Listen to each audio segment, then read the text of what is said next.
I was fully vegan for about 6 months at the start of 2015, and I'm gonna give you the absolute honest harsh truth here, because I feel like sometimes people don't give the harsh truth when they're like, oh, being vegan is so great.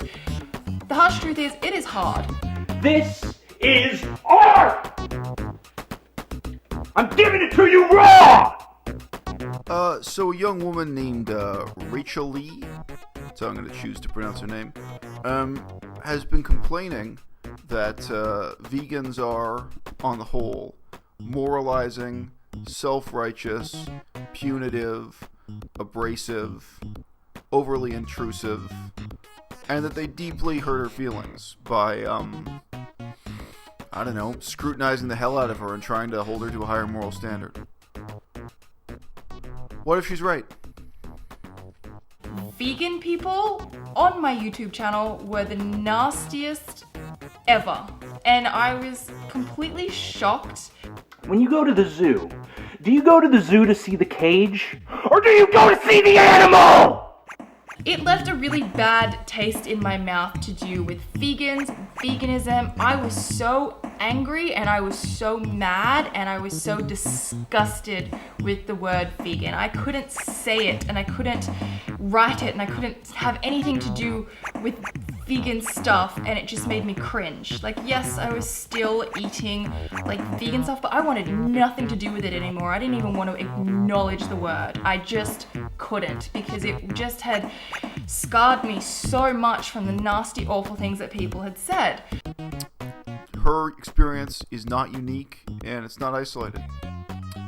What most vegans do in response to this is to try to dismiss the significance of the experience, to suggest that it's an exception to the rule, that it's something that's not central to vegan, not central to veganism, that it's something that's only coming up intermittently due to some unusual set of circumstances.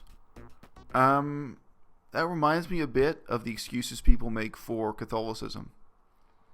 I don't think it's an extrinsic, minor, or incidental part of Catholicism that when you're really in a Catholic culture, your neighbors and your grandparents are scrutinizing your conduct against a Catholic standard. What if this really is an essential feature of veganism? Because veganism is defined in terms of ethics and morality. It's a bit intrusive. It's a bit oppressive. You have people who think they're your friends, and you think you trust them and like them, and then they see you holding a leather purse, and they're denouncing you. It's a bit like the Catholic grandmother who's so friendly to you and so loving towards you, and feeds you when you come to her house.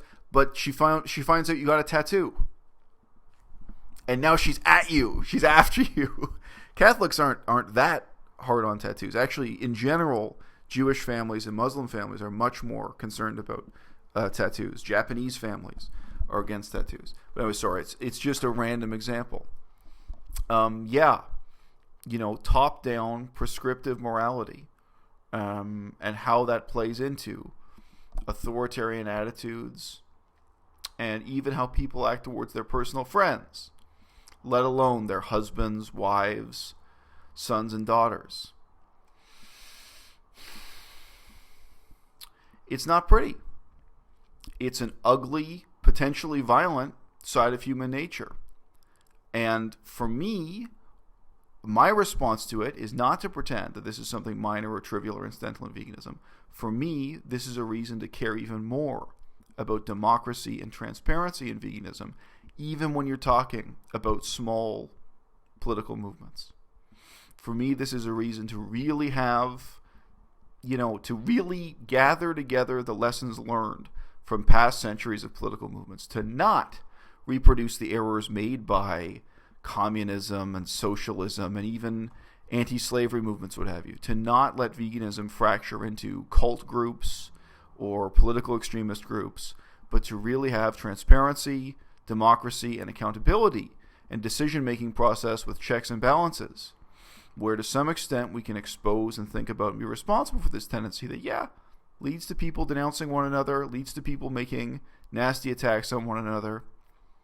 Look, man, if those of you who are real big fans of my YouTube channel, what if I accidentally have a leather suitcase in the background here on camera in one video? You'd be after me. I'd get emails asking, hey, that looks like a leather suitcase. And from my perspective, fair is fair because I'm cut out for it. I don't get upset. But a lot of people are not cut out for it.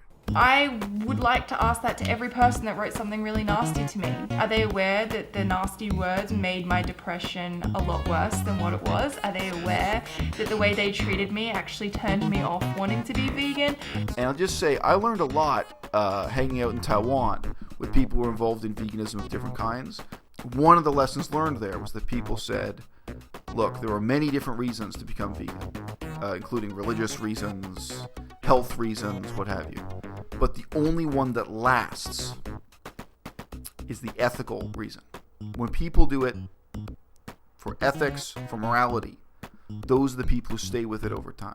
And that was a perception in Taiwan that was almost unique because they were in a culture where in some ways, Taoism and Buddhism gave people a great variety of reasons to stop eating meat, possibly to stop eating eggs and so on. But the ethical resolution was the one that lasted. And the flip side of that is exactly what Rachelleea is complaining about.